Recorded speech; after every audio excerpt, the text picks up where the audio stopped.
የዘላለም ሕይወት ማግኘት ትችላለህ።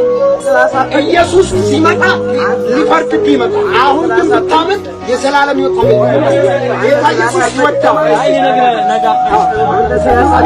ኢየሱስ ክርስቶስ እድል ሰጥቷል ወዳጅ። አሁን ኢየሱስ እመንና እንዳይ ቸርች ላይ ስለ ስላሴ ታስተምራለህ እንዴ? ስለ ስላሴ እኮ መሰረታዊ ትምህርት ነው። ቤተክርስቲያን ልክ ዲሳይፕልሺፕ እንደሚባል ሰው ደቀ መዝሙር ትምህርት መሰረታዊ ትምህርት ነው። ምን ብለህ ነው የምታስተምረው? ስታስተምረው የመጀመሪያው ከመሰረታዊ ትምህርቱ አንተ ቸርች ላይ እኔ ስለ ስላሴ ቤተክርስቲያኑ እናስተምራለን። ቆይተህ ወይ መልሼልህ ልቆይ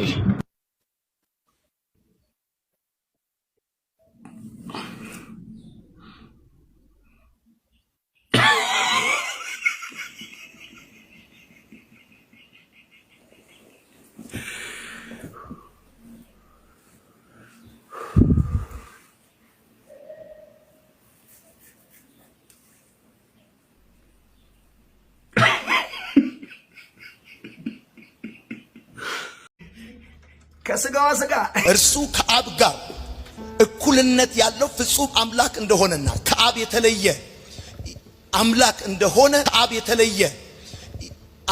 እንደሆነ ዮሐንስ በመጀመሪያዎቹ ቁጥሮች ያስቀምጣል። በመጀመሪያ ቃል ነበር፣ ቃልም በእግዚአብሔር ዘንድ ነበር፣ ቃልም እግዚአብሔር ነበር ብሎ ይላል። አሬ ዙያ የሚለው ሰይጣ እኔ ምን ማለት ነው? በስህተት አንደኛ ናንተ መቼ ነው ይቅርታ የምጠይቀው በዚህ ጉዳይ? ከአብ የተለየ አምላክ ነው አልክ። ከስጋዋ ስጋ ከነፍሷ ነፍስ 4 ዓመት ነው ለዚህ እኮ ይቅርታ ለመጠየቅ የፈጀብህ። አሁን ለዚህ ደግሞ መቼ ነው ይቅርታ የምጠይቀው? እንዴ እኔ ቁጭ ብላችሁ የምትማሩ ሰዎች ግን ጤነኛ ናችሁ? ንቅል ማድረጋችኋል እንዴ? ከአብ የተለየ አምላክ ነው ስትባሉ አሜን ሃሌሉያ ሻምፓን ታቀራ ማሽውታና እንዴ የምን ሻምፓን ታቀራ ቆማ ነው እንዴ? አረ ሃይበሉት ይሄን ሰውዬ እንዴ ወይ ይቅርብህ። ቴዎሎጂካል ነገር ይቅርብህ። ዮናታን ይቅርብህ። አንተ የሚያምርብህ ሰበርኩ፣ አደቀቅኩ፣ አመለጥኩ፣ ተቀባህ፣ ሄድክ የሚለውን ነገር ላይ ጎበዝ እሱ ላይ ትኩረት አድርግ። ይቅርብህ። ይሄ ጫት ምናምን ሲጃራ ምናምን መልካም ወጣቷ ላይ ተፈተፈለ እሱ ላይ ይሻላል። ቴዎሎጂካል ነገር አትንካ። ከዚህ በፊት ነገረ ስላሴ ነካክተ አብቋቅተ መሳቂያ መሳለቂያው እንዴ አሁን ደግሞ የተለየ እንዴ አረባከተው። እኔ እዚህ ቸርች ቁጭ ብላችሁ የምትማሩ ሰዎች ናችሁ የምትገርሙ። ለዚህ ጉዳይ ደግሞ መቼ ነው ይቅርታ የሚጠይቃችሁ? እና ይሁን ይቅርብህ አንተ። ክረምቷን ጠብቀ ይሄ ጫት ማስጣሩን ይሄ መጠጧ ላይ ምናምን ላይ እሷ ላይ የምትሰራ ድራማ ነው ታሪፍ። እቺ ክረምት ላይ ሐምሌ ነሐሴ ላይ ተፍተፍ የምትላት ነገር ትበቃለች ብዬ አስባለሁ። ቴዎሎጂካዊ ነገር ባትነካካ፣ ነገር ድነትን ባትነካካ። ኢየሱስ ጴንጤ አዳራሽ ተንከራተተ፣ ጎበዝ ተንከራተተ። የሆነ አዳራሽ ስትሄድ ኢየሱስ ሌላ ነገር፣ የሆነ ቸርች ስትሄድ ኢየሱስ ሌላ ነገር ነው። ሁሉም አዳራሽ ላይ የየራሳቸው ኢየሱስ ነው ያላቸው። አሁን ደግሞ ዮናታን የራሱ ኢየሱስ አምጥቷል። ከአብ የተለየ አምላክ የሆነ ኢየሱስ አምጥቷል። እንግዲህ አንከራተታችሁት ኢየሱስን። እናንተ አንድ አይነት ማሊያ እንደዚህ የምትለብሱት መቼ ነው? ቤተ ክርስቲያንን ለመሳደብ ሲሆን፣ ታቦት ለመሳደብ ሲሆን፣ እመቤታችንን ለመሳደብ ሲሆን አንድ አይነት ዩኒፎርም ለብሱት፣ አንድ አይነት ማሊያ ለምትለብሱት። አንድ ሜዳ አላችሁ ቅድስት ድንግል ማርያምን ለመሳደብ፣ ኦርቶዶክስን ለመሳደብ፣ ቅዱሳን ጻድቃን ሰማዕታትን ለማዋረድ አንድ አይነት ማሊያ አላችሁ። ግን በኢየሱስ ክርስቶስ ጉዳይ፣ በወንጌል ጉዳይ፣ በስጋው ደግሞ ጉዳይ፣ በጥምቀት ጉዳይ ግን ተራርቃችኋል። ለየቀል ናችሁ። መቼ ነው የምትሰበሰቡት? ኦርቶዶክስ ተዋሕዶ ቤተክርስቲያን ለመስደብ፣ ቅዱሳን ጻድቃን ሰማዕታትን ለማዋረድ፣ የቃል ኪዳኑን ታቦት ለመናገር ሲሆን አንድ ሜዳ አንድ ማሊያ ያላችሁ ከስጋዋ ስጋ። ስማ ይሄንን ለቃሌና አንተን ነው የምጠይቃችሁ፣ ሁለታችሁንም ማለት ነው። አንድ አይነት ጥያቄ ነው የምጠይቃችሁ። ቃሌ ሶላ ስክሪፕቸራን ትቀበላለህ? አዎ። እሺ ዴቭ ሶላ ስክሪፕቸራን ትቀበላለህ አንተ? አዎ። እሺ ሁለታችሁም ትቀበላላችሁ። ሁለታችሁንም በመጽሐፍ ቅዱስ የህፃናት ጥምቀትን ታሳዩኛላችሁ። ከማትቀበሉ ከሆነ የሕፃናት ጥምቀትን አልቀበልም በሉ። የምትቀበሉ ከሆነ ግን በመጽሐፍ ቅዱስ ይኸው እዚህ ቦታ ላይ ብላችሁ አሳዩ። እንግዲህ ሶላ ስክሪፕቸራ ኮንሴፕቱ ይገባቸዋል ብዬ አስባለሁ። አይሆንም።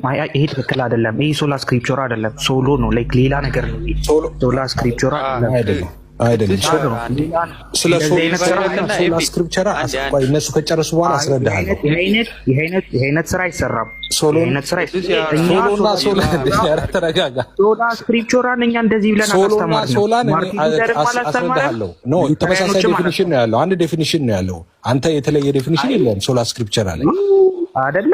ስለዚህ አምስቱን ሶላ ስክሪፕቸራ ምንድን ነው ሲንገረኝ። ምኑን ነው የምነግርህ? ሶላ ስክሪፕቸራ አንተን ልጠይቅህ አሁን ቃሌን ጠይቀዋለሁ። ልዩነቱን ታያለህ፣ የሁለታችሁን ልዩነት።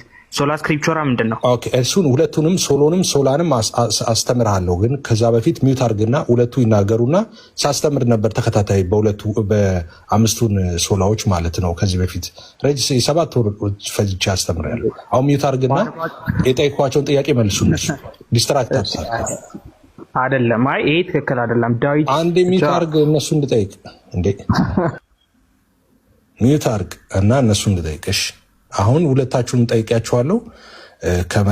በመጽሐፍ እነሱ ይመልሱ። አንተ መካነ ኢየሱስ ተው እንጂ ጣልቃ ትግባ። እነሱ ያንተ መልስ ከሆነ መልሳቸው አንተ እንዳልከው አይ ይሄ ሶሎ ስክሪፕቸራን ነው ምክንያቱም አንለማም አይነት ነገር ነው ያልከው ብለው እነሱ ይመልሱ። እንደዛ የሚመልሱ ከሆነ አንተ ሳትሆን እነሱ ይመልሱ። አንድ ጥያቄ ለሁለቱም ነው የጠየኳቸው። ስለዚህ እንግዲህ ከላይ ያለው ቃሌ ስለሆነ ቃሌ መጀመሪያ የሕፃናት ጥምቀት በመጽሐፍ ቅዱስ ታምናለህ ወይ ካለ በመጽሐፍ ቅዱስ አሳይ ነው። ከዛ በፊት ግን ሶላ ስክሪፕቸራን ዲፋይን እናደርገው። እኔ ዲፋይን እንዳደርገው ንገረኝ። አሁን እንደ ሉትራን ወይም ደግሞ እንደ ፕሮቴስታንት ስክሪፕቸራን እንዴት ነው ዲፋይን የምናደርገው የሚለውን ላብራራ። ሶላ ስክሪፕቸራ እንትን አንልም። ኦልሬዲ ዴፊኒሽኑን እናወጣና ምንም ችግር የለውም። እሱን ከዚህ ጥያቄና መልስ በኋላ እናነባለን። ችግር የለውም። ዴፊኒሽኑን ሙሉ ለሙሉ እናየዋለን።